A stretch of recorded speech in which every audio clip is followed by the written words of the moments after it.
Dive in with me as we craft a new planner for the upcoming 4 months. Today I'll be constructing and decorating the cover using my most expansive digital kit yet, Autumn Serenity. I probably say this every month, but I'm so happy with how it turned out. I hope you fall in love with it too. Welcome, it's Plan With Me for September. It's Barbara from Vienna, Austria. Sorry for the interruption, editing Barbara here. So after editing this video, I realized it's way too long. So I'm going to split this in 2 parts. So apologies for the abrupt end of this video, and part 2 will be posted on August 22nd. Back to the video. In Autumn Serenity, discover 14 floral journal pages colored in my cherished blue and mustard yellow palette. Complementing these are matching monthly planner pages and 9 ephemera pages. And for the first time, I've also added 10 collage pages, which I'm extremely happy with, offering you a plethora of imagery for your creative journaling and planning ventures. Remember, every page in this kit comes in both A4 and US letter sizes. Please ensure to choose the appropriate format upon purchase. All necessary links are located below this video.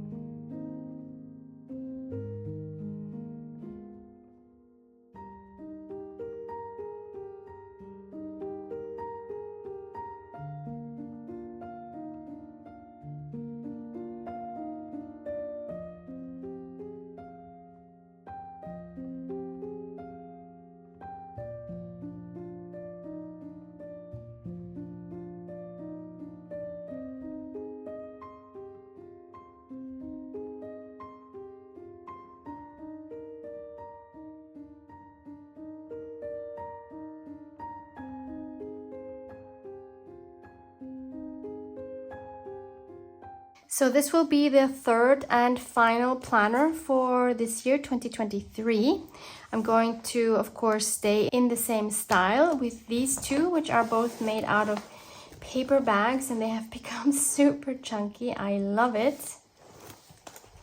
So each of these have 4 months in them. So each signature is a month. And that way I will have 3 for the whole year. So I have already taken apart the bottom of this grocery paper bag. I have also cut off the handles, which were attached here. And I have already measured the size of my journal by just laying this one open like this. And I'll tell you the measurements in case you want to make yours the same size. This size is perfect for A4 paper, which is our standard paper folded in half. So if you are in a country that uses the imperial system, obviously it makes sense to use a size that's going to work for your maybe US letter size folded in half. So in my case, the length of the cover will be 38 centimeters or 15 inches. And the height is 21.5 centimeters or 8.5 inches. I always like to have 2 layers of paper bag. So I'm just going to cut right through it, even leaving in this fold right here.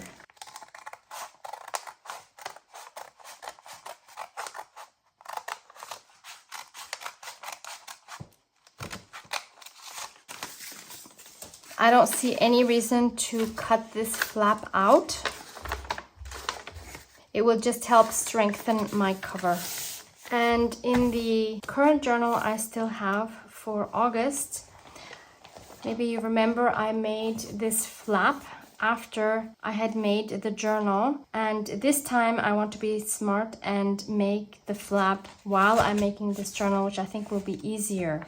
I do have a separate video on making this flap and making this pocket. So I also need to cut out a piece of the paper bag for this flap here.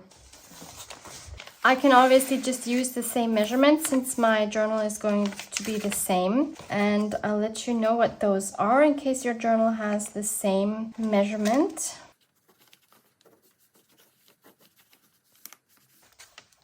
Somehow this is off. So I think I'm just going to cut straight, and then I'll round the edges separately.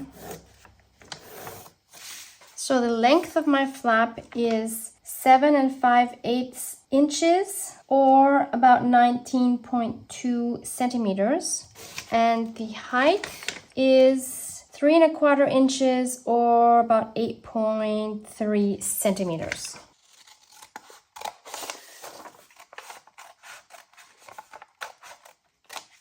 And to get the corners even, I'm just going to fold this and just cut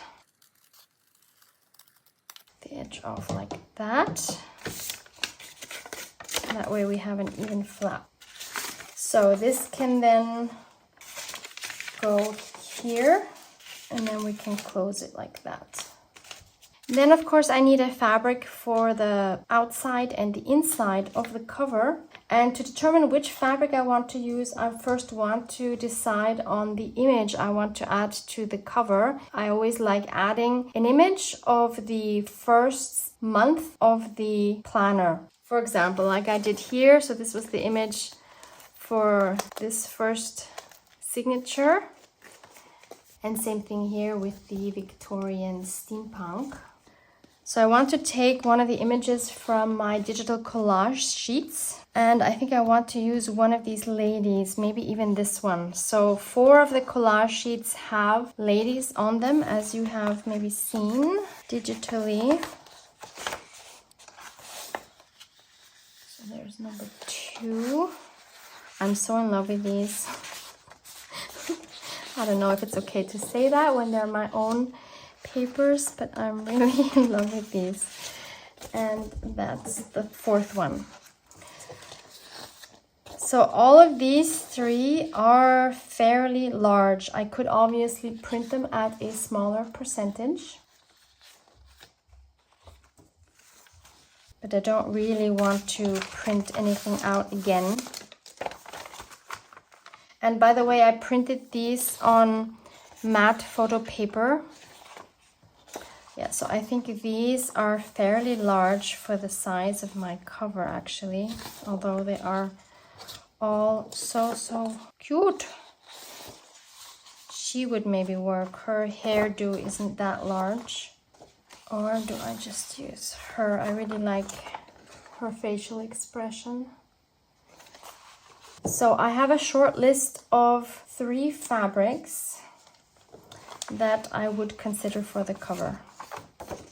They are all Tim Holtz. This one is called Urban Grunge. Very colorful. So let's imagine this on the cover. I think it's a bit much, even though I think it would work color-wise. I will again link for you my source in Germany for all these beautiful fabrics. This is also very colorful. So this one is called Portland Street. I think we will have the same issue. Maybe let's pick an area where there's a little more blue. Somehow it seems too modern, although I do like the combination of vintage and modern. It would totally work, but I'm not sure I want my journal outside to be so flashy. Maybe this would be a good option for the inside. So then I have this beautiful one called Typewriter. This one is so nice and neutral, but it does have a little bit of blue. I think this might be my choice for the cover. And that way she maybe stands out a little more. Yeah, I think I'll do that. And then I'll put the Portland Street one on the inside to give like a surprise effect, because you would not expect that. So I'm going to cut out pieces To fit my cover, I'm cutting them a little bit larger than my paper bag. I want them to overlap a little bit.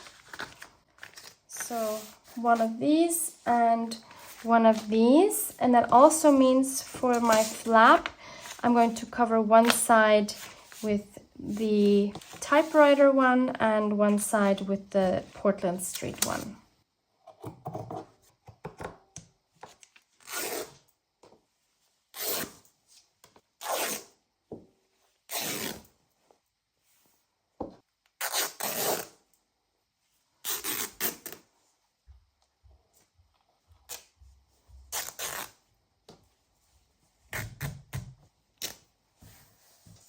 For the flap, I think it makes most sense to glue that onto the fabric and then cut the fabric. I think that will make it a lot easier.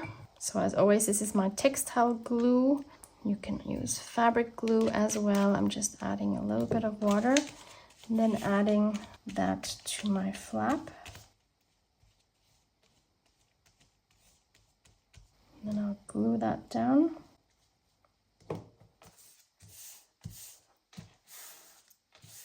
And I'll cut around that.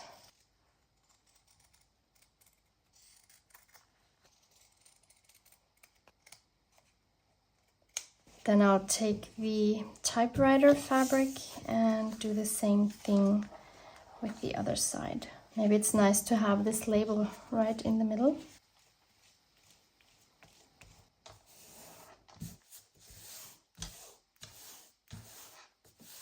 And we cut around it one more time.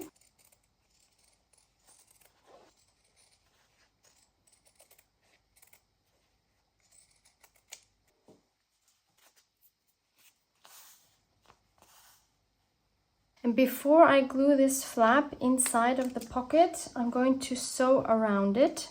You obviously do not have to do that. I'm going to use this beautiful thread here in this beautiful blue, which goes really well with her dress here. Okay, so I went around it twice with a running stitch. And now I can decide which way do I want to glue it in. So on the inside, we said we're going to have this one here from Portland Street. So either it's going to match when it's open, and then it won't match when it closes, or vice versa. It doesn't match when it's open, but it matches when it closes. I think I like it to match when it closes. So we'll just add some glue to the side here, just on the edge. I'll glue it right over this thing here because that's not going to have a function anyway. And I'll just try to eyeball it to center it and make sure it has enough overhang to fold nicely. Could even go a little bit more out like that. And then I can go ahead and add my fabric. Usually I would glue this fabric on just like I did with the flap now. But this time I'll just adhere it with my glue stick so that it stays in place. And then I'll just sew around the edges and not even worry about gluing the whole thing down, because I think that might not even be necessary. Obviously, if you don't sew, if you just want to glue, then you just glue it down, same as here. So I'll just add some glue just to hold it in place. And I won't put it on the outside where I'm actually going to stitch.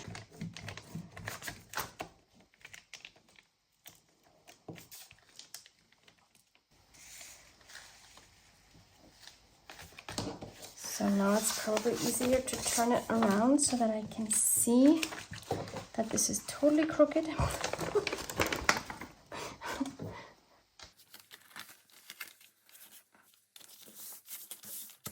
And then we'll do the same thing for the outside.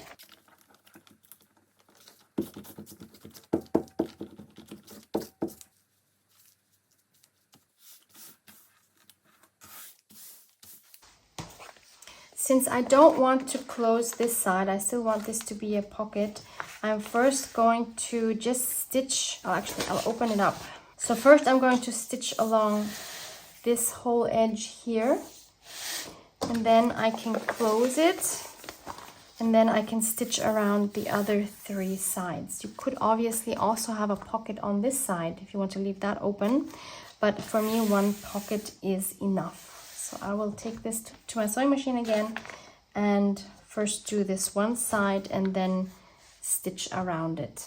So I just started sewing here where my pocket is going to be, and I realized I can't actually sew the whole length because I don't want to connect these 2 fabrics. So I'm going to sew the front and the back individually, meaning I'm going to stop here where this one fabric ends, and I'm going to sew back, and then I'll turn it around and do the same thing with this one, just sew front and back, making sure not to connect these 2 fabrics.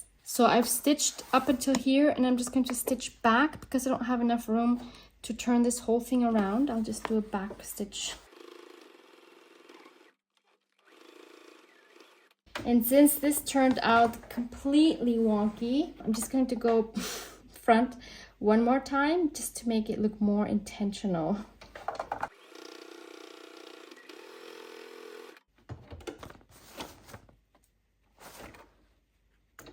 You see this is a bit crazy. I mean, I'm fine with it, but that was not intended. So now I'll just go forwards and backwards on this inside part. It's kind of hard to see where the paper bag is. We'll just do the best we can. Oh, maybe I should start going forward.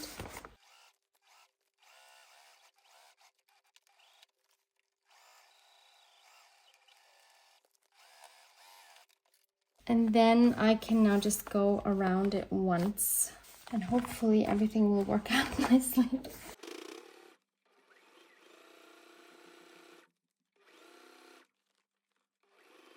Okay, it's making some folds here. I don't know if you can see it. This is much harder when you don't glue it first, so my suggestion would be to put in the effort and glue them first. It's too late for me, but you can still do a better job.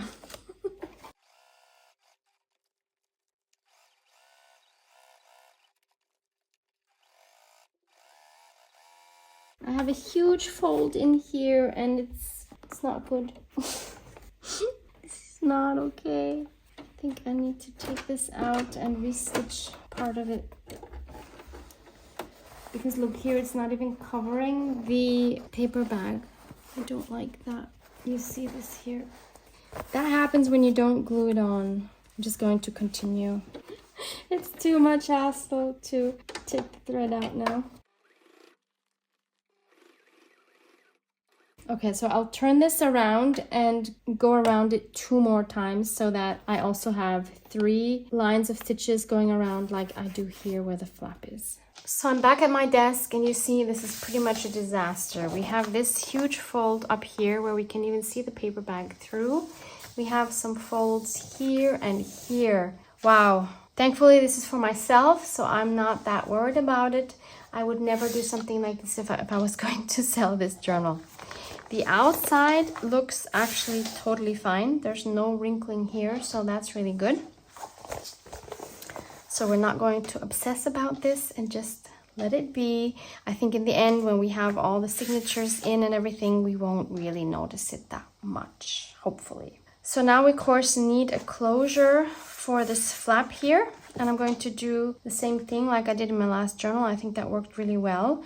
So first we need 2 round things that we can then use to have some twine to close it. I like using my little round punch. I cannot tell you the dimension because the punch doesn't tell me. If you don't have a punch, maybe you have a die cut. If you don't have a die cut, maybe you have something like a glue stick and you can just trace around it and cut some circles out. I want this to be sturdy, so I'm going to find some cardboard I can punch out. So I have this piece of paper scrap. It's 200 GSM paper, and I'll see how many I need. 3 feels really good. So in total 600 GSM. So I need 3 more because I need 2 of these. So let's just glue these on top of each other. Just use my glue stick so that there's less squishing out. of the glue when I put one on top of the other.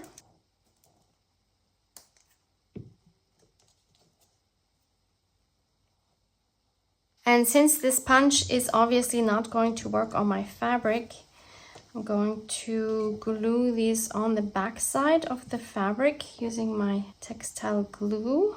Glue stick might actually also work for this. Haven't tried that yet. And then I'll just cut around these with my fabric scissors by hand.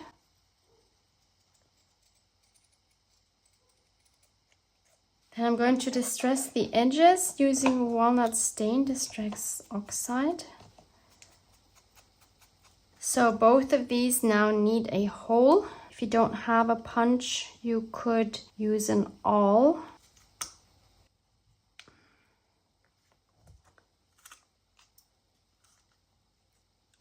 They usually need a little bit of help going through the fabric.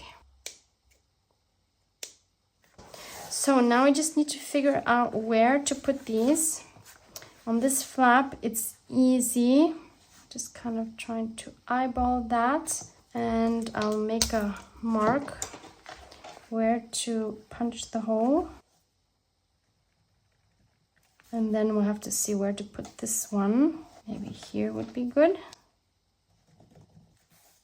So I'll punch a hole here in the flap first using my crocodile. That's easy. Again, will help it. And then this one, of course, is a problem because I cannot reach it. So if you don't have a big crocodile, you either use your awl, or maybe you have one of these funny things. This one is from Fiskars, and it's very noisy, but hopefully it will go through.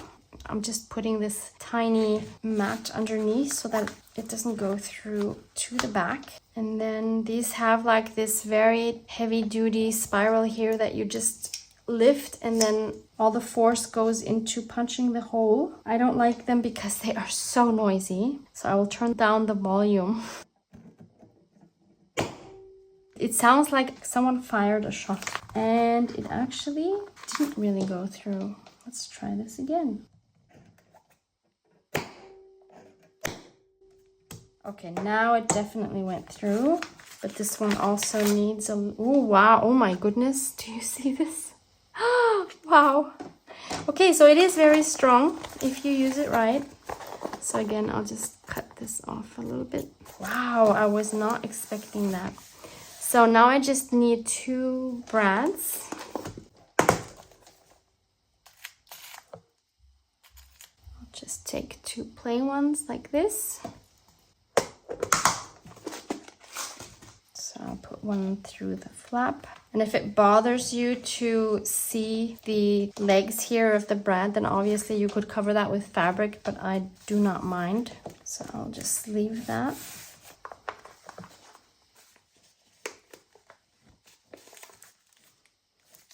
I think for the inside, I'll cover that with a piece of tape so that nothing gets caught on the legs. I'll just take a piece of masking tape for that.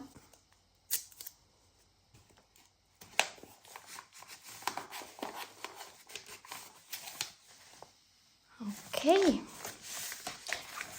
now we just need some twine. I'll just use this very unspectacular off-white one.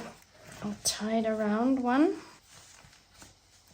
with a square knot. So right over left and then left over right, or vice versa. Then I'll cut off one end so that we don't see that. And then let's see how long we want this to be. I just need it to wrap around like that, that's all. I'll leave a bit of a tail. Obviously, you could have both sides of the flap with the same fabric. It doesn't need to have this from the front. I just kind of like that we have both fabrics there. And so now when the flap is open, we have the contrasting fabric here, which is kind of nice, which I will never see because I don't think I'll ever see it from the back like this, because obviously this will be laying on the table. Oh, Barbara, sometimes I wonder about you.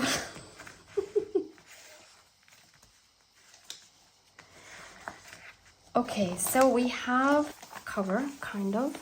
This is a bit crooked now, but this will straighten out once my signatures are in.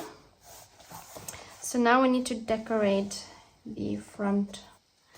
So I'm going to tear around this image here. I'm actually going to put this cover around this planner so that I have more stability and it's easier to work on.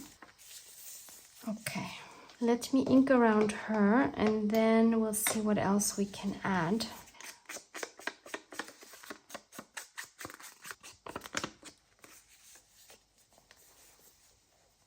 So I want to add some more color in the background. So I'm wondering if any of these pieces here from my ephemera from this kit will work. So I want to audition a few of these. We have this huge sunflower, which is just gorgeous. That could be cute. Not bad. No.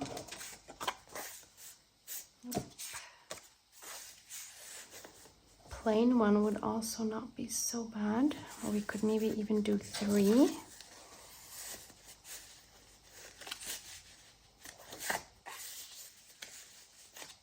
That would also be nice.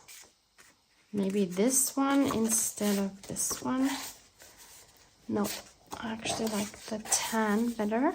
Or instead of this, we could also do like one of these larger tags. I know I still have this here. So if this bothers you and it's too much work to fussy cut, just cut these parts off. And you can always punch through this hole. Also not bad.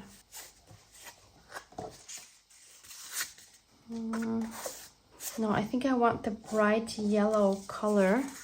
There's also these tags, but I think that's too small. Yeah, I think I might just go with this sunflower. It's so bright and cheerful. And I could also cut out this butterfly from this one here. That way I can still use this here, but just without the butterfly, because I think that one would look really nice either in her hair, probably in her hair, or on the flower. I'm guessing in her hair. So let me cut that out and we'll have a look at that. So here it is. Oh, yes. Oh, for sure. This needs to go in her hair. Yes. And I'm also going to emboss this. I'll use my Distress embossing dabber. I want this butterfly to stand out.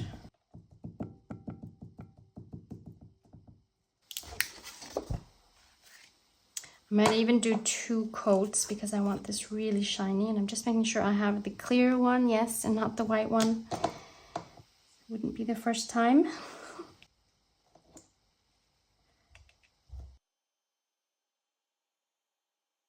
Yes, I'll do a second coat. Maybe I can just put this over it before it cools off.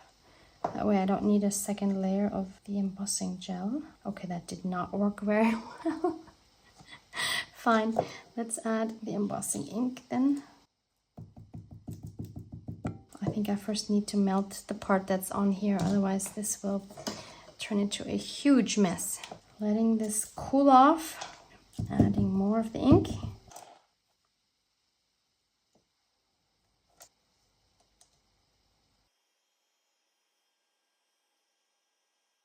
Okay, now it's nice and shiny. If you don't, whoops, and hot. Ooh, oh wow. I'm okay. Patience, Barbara, let it dry. Oh my goodness.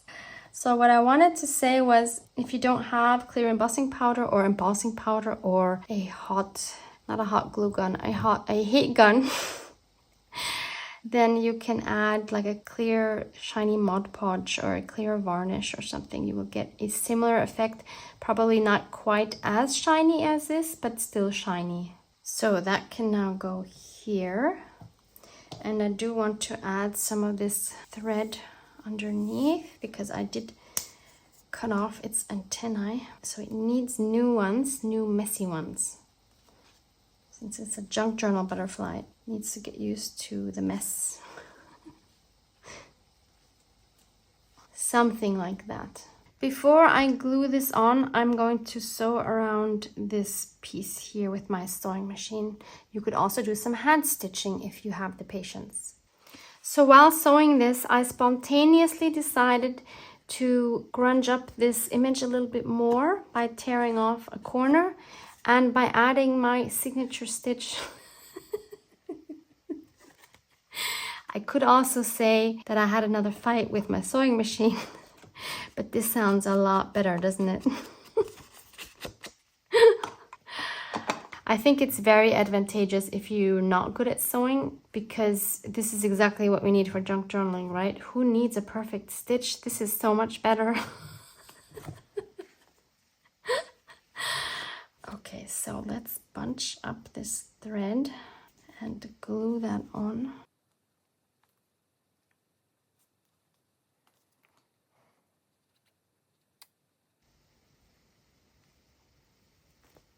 Now I can glue this card on top of the others. Don't want it straight.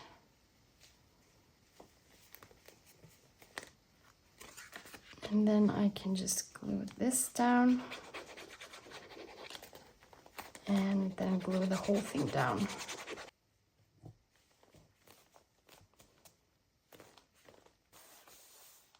I should have thought about this earlier, as usual, but I think I want to also add some embossing glaze here on the middle of the flower, and I'll use my distress embossing pen so that I can really define where I want the embossing powder. I'm just going to add it onto these darker blue parts. Not really, I'm actually also adding it to the lighter blue ones and even the brown.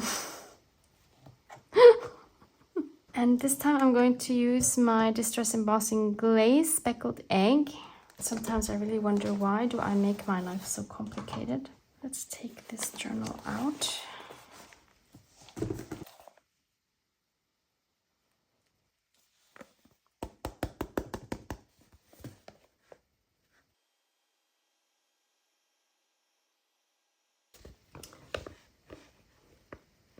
I'm guessing it would look freaky if I put it in her eyes, right? That might look really weird. Let's not do that. Since this here is rather plain, I think this is a good spot to add the year, because I've realized that I don't have the year on any of my planners. So this is a great opportunity if I don't completely mess it up. I have these grungy numbers from Finnabair.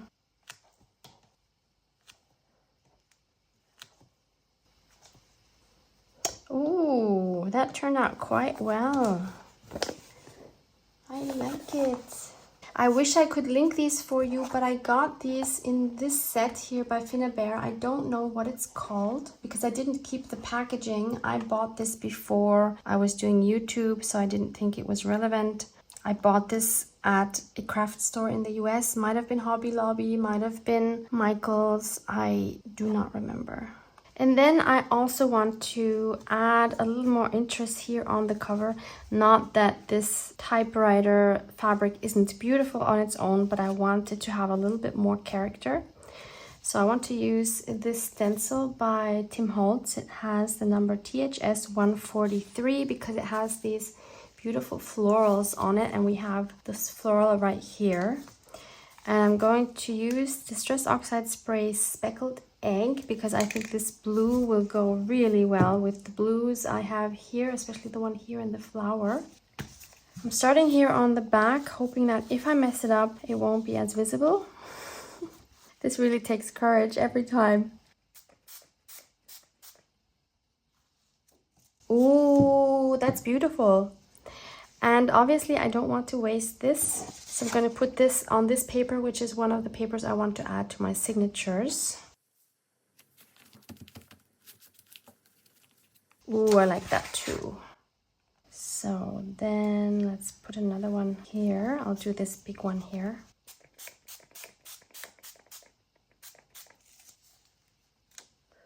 Oh, that is just gorgeous.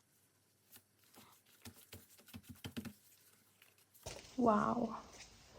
Okay, now I'm brave enough to add some to the front, because this works really well, better than I thought. And I do want it partially going over these prints. This might be where I completely mess it up now. Let's make sure I don't get any on her face.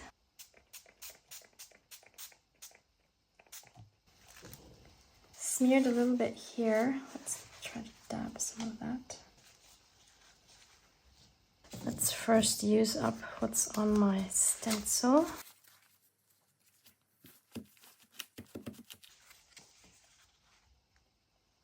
I want to add some on top here, but I don't want to get it onto the card.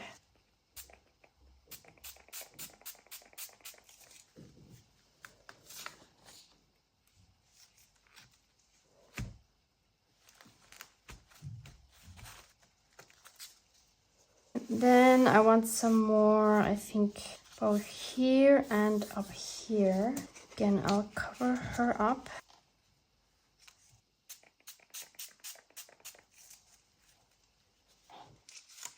And one more here on the spine. Do the big flower.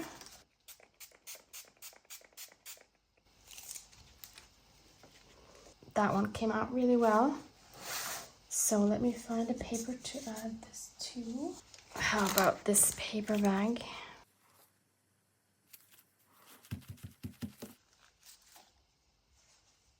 While I'm at it, I'm also going to add some stenciling to the inside of my envelopes. So this is one of the printables from the ephemera kit. And I don't like my envelopes to be plain inside. And I took another one of these papers that I'm going to add to the signatures as well for the reversed image. I just need to cover this top part because I'm going to be folding this up. So we'll only see that top portion. That way everything will be nice and cohesive as well. I would love to add some yellow, but then this is going to turn green. So no, let's not do that.